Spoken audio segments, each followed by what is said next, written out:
রাগ করলি? না বাবা। A few moments later. ওই যে ওটা বাবা না, যাই তো দেখি, আমার হাতটা দেখে আনি। আসসালামু আলাইকুম বাবা।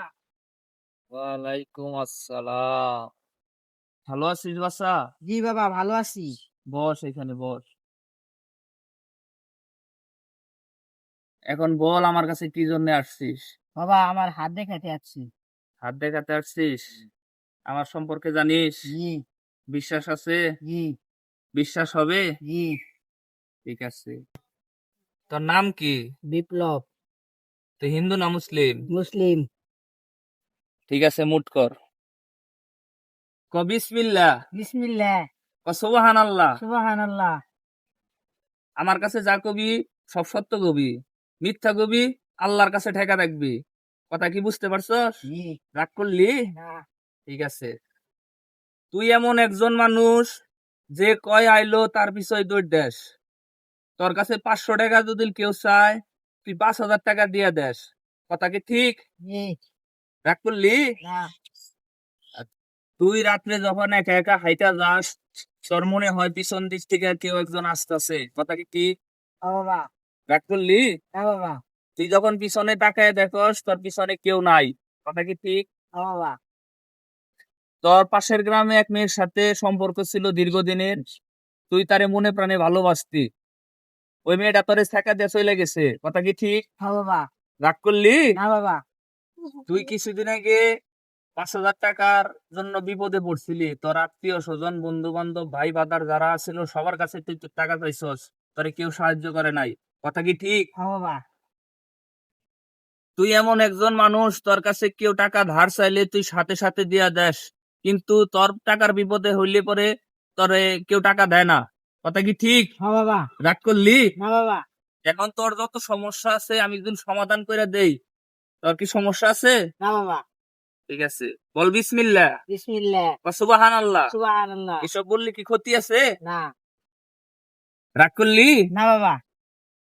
আমি কামরূপ কামাখ্যায় ছিলাম দীর্ঘ 20 বছর আমার উস্তাদের সাথে। আমি বাংলাদেশে আসছি 10 দিনের জন্য। 10টা মানুষকে 10টা গাছ দিয়ে আমি উপকার করব। এই 10 জন মানুষের মধ্যে তুই একজন। তুই কি আমার কাছ থেকে গাছটা নিতে পারবি? জি বাবা। আমার উস্তাদে আমাদের নিষেধ করছে এই গাছ দিয়ে তুই 1টা টাকা তুই খাবি না। 1টা টাকা যদি তুই কের কাছ থেকে খাস, তোর নাক মুখ দিয়ে রক্ত এটা তুই মারা যাবি। এখন আমি যদি তোরে এই গাছটা দেই, তুই কি নিতে পারবি? জি বাবা। তোর কি আমার কথা বিশ্বাস হইছে? ও বাবা। দেখি তো আমার প্রতি তোর কিরকম বিশ্বাস। বিসমিল্লাহ বলার সাথে সাথে তুই তোর পকেট থেকে 510 টাকা বের করে আমারে দিবি। দিতে পারবি? জি বাবা। বললাম, তুই আমারে কতটুকু বিশ্বাস করছস এটা আমি বুঝলাম। যাই হোক, আমি এই গাছ দিয়ে কোনো টাকা পয়সা তোর কাছ থেকে আমি নেব না। আমি যদি এই টাকা পয়সা নেই, তাহলে আমার ওস্তাদের সাথে আমার বেইমানি করা হবে। কথা কি বুঝতে পারছিস? ও বাবা। রাগ করলি? না বাবা। তোর কাছে যে 510 টাকা চাইছি, এই 510 টাকা আমাকে দিতে হবে না। বুঝতে পারছিস কি? জি বাবা। তুই মসজিদে 10টা বন্দি কিনা দিবি। রাগ করলি? না বাবা। বুঝিস? না বাবা। এই গাছটা নেওয়ার পর 7 দিন তোর বিছানার বালিশের নিচে রেখে দিবি। ও। তারপরে 7 দিন পর 8 দিনের মাথায় যমুনা নদীতে যে গাছটা ডেলটা ফেলাই দিয়ে আসবি। পারবি? জি বাবা। রাগ করলি? না বাবা। ঠিক আছে। আমার ওস্তাদের নিষেধ, এই কাজ দিয়ে কারো কাছ থেকে কোনো টাকা নিবি না। আমি কি তোর কাছ থেকে কোনো টাকা নিছি? না বাবা। এই গাছে যদি উপকার হয় তুই আমার জন্য দোয়া করবি। ও বাবা। তোরে যে বললাম মসজিদে 10টা বন্দি কিনে দিবি, তুই দিতে পারবি? ও বাবা। ঠিক আছে। এই নিয়ে তোর গাছ, এই নিয়ে সোজা হাইটা যাবি, পিছনে তাকাবি না। পিছনে তাকাইলে কিন্তু গাছের গুণাগুণ থাকবে না। বুঝিস? জি বাবা। যা।